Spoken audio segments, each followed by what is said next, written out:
Wow, I have to say, Obi-Wan Kenobi totally delivered. I'm a massive fan of the prequel trilogy, and we have everybody back continuing that storyline thread. God, I absolutely loved every single minute of this limited series.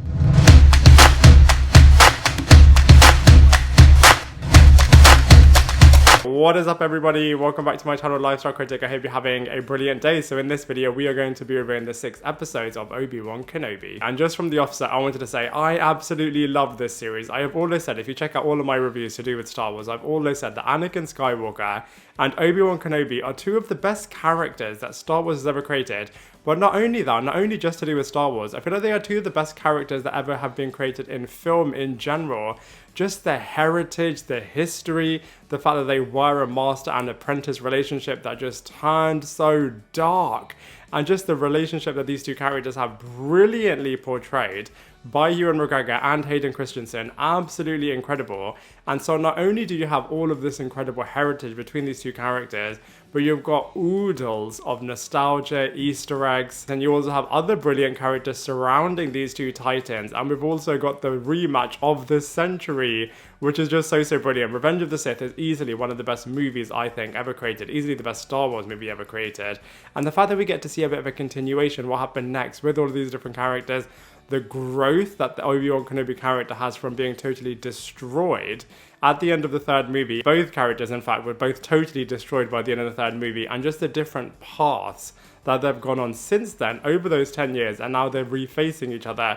I just thought this series was so good. I soaked up every single minute, and I just absolutely loved it, and I cannot wait to break it down with you in this series review. So the storyline across the 6 episodes of this Wicked series is set 10 years after the events at the end of Revenge of the Sith, which, like I said, was just such an amazing movie.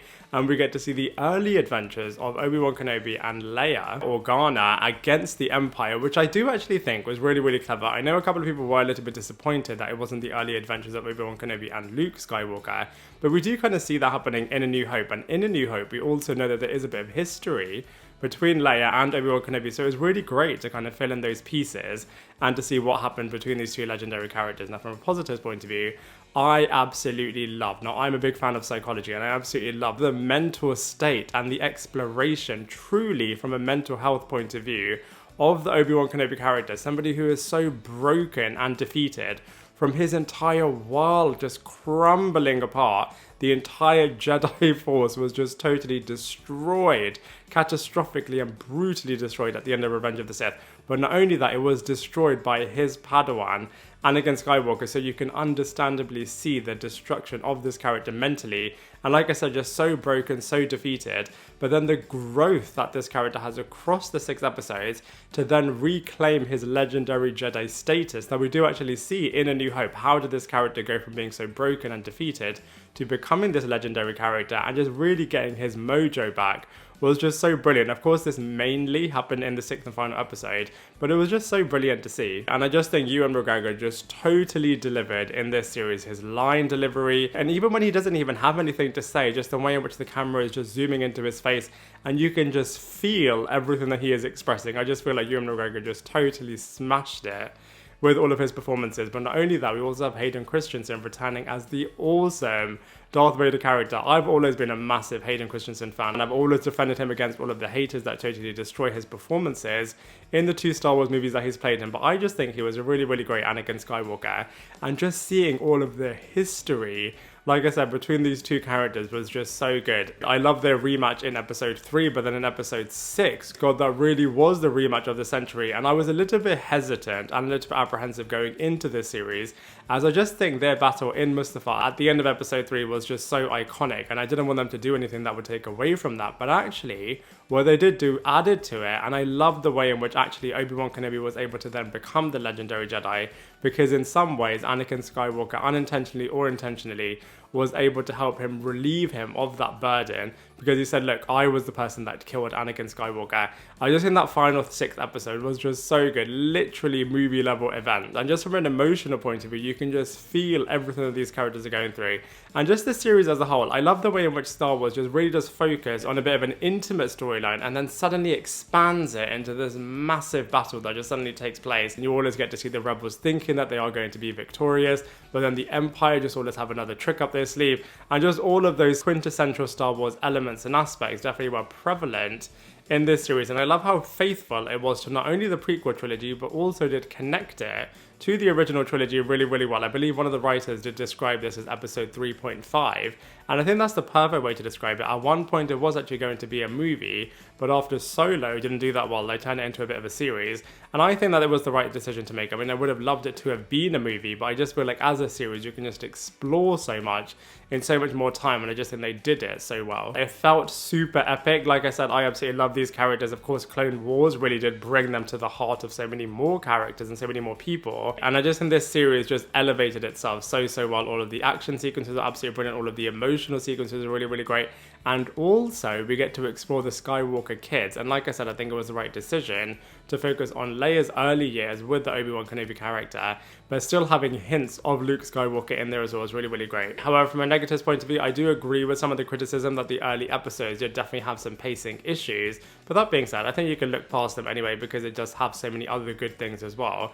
And also, they could have gone even bigger with the twist, some of the battle sequences, and the emotional moments as well. But like I said, I'm obviously really, really biased as I absolutely love all of these characters, the worlds, and just the continued storytelling that they were saying. And even though some people have criticized all of the sets as well, I actually think it was really, really great as it does feel connected to both the prequels and the original trilogy. And speaking of the prequels, I absolutely loved also the flashbacks to the past. I do think they should have de-aged Hayden Christensen a little bit, as that was from the Attack of the Clones era. But that being said, from a storyline perspective, I think this series absolutely delivered. So I'm totally going to sound like a broken record, but the cast and characters in the Obi-Wan Kenobi series were just so good. So let's go through them one by one. So first up, of course, we have Ewan McGregor, who just gave the performance of his lifetime as the Obi-Wan Kenobi character. I've always said that these two characters are so good. And Ewan McGregor in particular just totally brought his A-game. The way in which he totally transformed this character from being somebody who's so broken to becoming the true legendary Jedi. And just the final few moments in episode 6 in the Darth Vader battle were just so good. He really did demonstrate that even though Darth Vader is this massive, brilliant, powerful character, Obi-Wan Kenobi is a total match for him and will always be one step ahead of him and will always be able to outsmart him in pretty much all of the battle sequences that we have seen with these characters, maybe bar the one in episode 3. Obi-Wan Kenobi is always one step ahead of Anakin Skywalker, and I absolutely loved that. And I just also loved the relationship as well that he had with the young Leia Skywalker / Organa, and just when he was recounting the stories about Padme and Anakin Skywalker, how Leia really is more Anakin than Padme, I just think is really, really clever, whereas Luke is more Padme than Anakin, even though Luke definitely does have a streak of Anakin Skywalker inside of him. I wish Obi-Wan would have done a few more Jedi mind tricks like he did on that one occasion with all of the stormtroopers, but that being said, I thought his performances were really, really great. And he really is a wicked leader that everybody wants to follow. Everybody's really, really listening to him. The relationship also between him and Tala I thought was really great. I thought really did pull on the heartstrings as well. And they know that the audience is just so invested in all of the relationships between Obi-Wan Kenobi and Anakin Skywalker. Maybe they did overdo this a little bit, but like I said, I think Ewan McGregor was just so brilliant and easily one of the best characters that has ever been created, and he just totally smashed it and totally delivered in his own series. Next up, of course, we have Hayden Christensen, who was so good as Darth Vader and Anakin Skywalker. Easily one of my favorite characters that has ever been created in all of film history. So Shakespearean, and the way in which Palpatine just manipulated this character from such a young age to totally destroy not only his world, but the entire galaxy, and to make the Empire rise through this character, I just think is absolutely mind-blowing. All of his lightsaber battles with Obi-Wan Kenobi was just so good, as you just know it means so much to both of these characters, as they share so much history. And the way in which Anakin Skywalker is always just so determined to just be so aggressive on all of his opponents, which does work, but it just does not work with his previous master Obi-Wan Kenobi. And I just think these two characters just share so much history and is just portrayed so brilliantly in this series, especially at the end of episode 6, where you do get to see that Obi-Wan Kenobi smashes his helmet in half, and you hear both Anakin Skywalker and Darth Vader speaking. Absolutely incredible. And he just has so much screen presence whenever he is on screen. I just think Hayden Christensen just did such a great performance, both in terms of all of the flashback sequences, which just added so much history, and his turn to the darkness, his battles with Obi-Wan Kenobi, and just the way in which he's so intimidating as a leader was just so good. We also have Moses Ingram, who is playing a brand new character, Reva, who I thought was really great. I think we could see the twist coming a mile off, that actually she is one of the younglings that was introduced in the first few moments of this series, and she is just harboring so much hatred against Anakin Skywalker and Darth Vader, and she is going to use this to somehow destroy him. Obviously, Anakin Skywalker and Darth Vader are always going to be one step ahead of her, but I just think it's really interesting from this character's perspective, as she may well be telling herself that she's doing everything that she is doing for good reasons, but she is a little bit like Anakin Skywalker in some ways actually, as she is going over to the dark side because she is just so hell-bent on revenge and just achieving her mission. And I just wish we would have looked into this darkness of this character a little bit more, in the same way that I wish we would have looked into his turn to the darkness a little bit more in the third episode. But that being said, I do think the Reva character was really great. We've also got Vivian Lyra Blair, who was really great. She was obviously from Bird Box, where she was playing the brilliant daughter.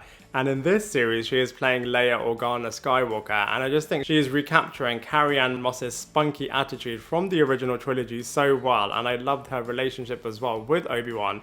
And actually, this relationship does grow across the episodes as well, as at first she was really untrustworthy, understandably, of Obi-Wan Kenobi, but then he does become a bit of a parental figure to her. And I just wish that this character would have been explored a lot more in her older years, as she is another daughter of Anakin Skywalker, the legendary character, and I just feel like they could have done so much more with the twins aspect, but instead they just focus so much more on Luke Skywalker, and I've always thought it's a bit of a missed opportunity, as Leia Skywalker just could have been equally brilliant, but I am really glad that the Obi-Wan Kenobi series at least did explore this character. And even though they were only in it for less than 30 seconds, I love the fact that we had the Emperor in here and Qui-Gon Jinn as well, Ian McDiarmid and Liam Neeson just doing a bit of cameo appearances for those characters in this series was a really great touch and really did connect everything back to the prequel trilogy even more. And so from a cast and characters point of view, this series was just absolutely phenomenal. So from a visuals point of view, Obi-Wan Kenobi also was really great. It definitely felt very movie level, and even though some TV shows do definitely feel like they have got CGI budgets of a TV show, I have to say Obi-Wan Kenobi definitely felt very movie level, especially the 6th and final episode. Definitely felt like a true movie with all of the lightsaber battles, all of the spaceship battles, and just the raw emotional conversational scenes between all of the various different characters just felt movie level as well. Absolutely love episode 5 purely for the flashback sequences between Hayden Christensen, Anakin Skywalker character, and Ewan McGregor's Obi-Wan Kenobi character. So many brilliant lessons that Anakin Skywalker still hasn't learned from. Now, I absolutely loved the Mustafar lightsaber battle, and I think episode 6 just had such a brilliant one as well. Maybe not at the same level, but I just think it was so wicked to see a brilliant, massive battle that you have been waiting for across all 6 episodes. Finally, we get to see a wicked one happening between these two characters. If they do a season 2, it's going to be hard to top that, as it was just so raw, but just so wicked at the same time. I do agree that some of the sets do feel a little bit cheap at points, but that being said, they do definitely recapture all of the brilliant Star Wars aspects with all of the sets. I wish we would have had a couple more spaceship type scenes as well, but the ones that we did get were really great. Like I said before, I absolutely love all of the stealth aspects, especially with Obi-Wan Kenobi trying to be really hidden, especially in the fortress, and I loved it when he was doing all of his Jedi mind trickery. I loved all of the new druids that they were introducing as well, and I also loved the few little cameos we got of C-3PO and R2-D2. I wish we'd have got a little bit more of these two characters. It was really great to at least see them in the wider world, and just all of the terrifying tomb and prison sequences, especially for the young Leia Skywalker / Organa character, when she was nearly going to get tortured by Reva. Gosh, absolutely scary stuff. But I just feel like from a visuals point of view, this series definitely delivered as well. So from a comparisons point of view, you can obviously tell I'm really biased towards all of the prequel trilogy stuff, and so from a comparison point of view in terms of shows, I have to say Obi-Wan Kenobi is definitely the best Star Wars show so far. In terms of comparing it to the prequel movies, I would say Obi-Wan Kenobi is a lot stronger than The Phantom Menace and Attack of the Clones, but I don't think it's as good as Revenge of the Sith, because I just think Revenge of the Sith was just one of the best movies ever created. And so from a comparisons point of view, I have to say this series is actually really strong. So overall, I'm sure you can tell, I absolutely loved Obi-Wan Kenobi the series. I absolutely loved all of the prequel trilogy of movies as they were in my childhood. And it was just so great to get a bit of a continuation with all of these wicked characters and having more new characters introduced and having this world expanded even further. And just the wicked raw emotional moments, the growth and character development were just so good. All of the massive brilliant action sequences were really, really great. All of the spaceship sequences were absolutely wicked. And I just feel like this series just brought back together the wicked rivalry between Hayden Christensen's Anakin Skywalker / Darth Vader character and Ewan McGregor's Obi-Wan Kenobi character so brilliantly, and just continued it and passed the legacy on into the original trilogies so well. And so for all of those reasons, I'm going to give the Obi-Wan Kenobi series a massive 9 out of 10. Now I'd love to hear what you thought of this series, so please let me know in the comment section below. Otherwise, I look forward to seeing you in my next video.